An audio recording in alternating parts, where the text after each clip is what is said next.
Richard Good has been a regular DJ of the Sunday morning show Jazz Junction at Radio 1 for over 20 years.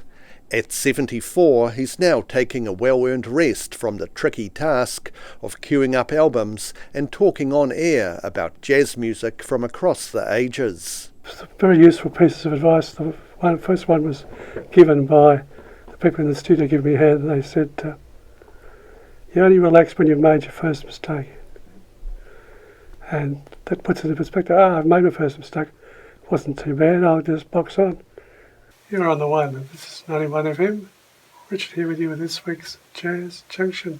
He says he started following jazz as a teenager after saving up from his paper round to buy a record player. Then somebody sent me anonymously, I turned up at home, I never found out who, the Benny Goodman 1938 jazz concert at Carnegie Hall.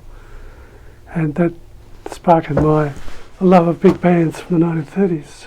While he's quite an aficionado of jazz, he doesn't claim to be able to identify the exact decade a recording was made, relying on books and liner notes to help him out.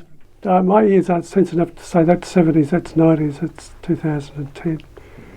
I can recognise a broad genre. I can usually know where the records come from.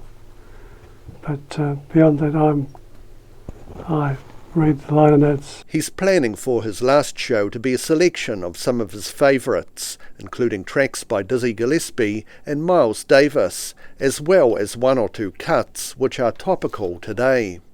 There's Cab Calloway's Ode to Marijuana, which I shall play ahead of the referendum.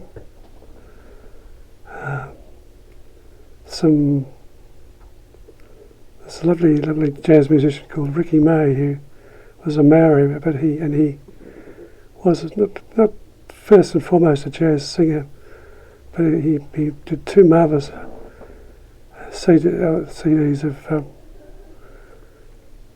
30s type music, and I'm going to play some of that. Jazz Junction will be broadcast on Radio 1, 91 FM, from 10 a.m. till midday this Sunday. In Dunedin, the South today.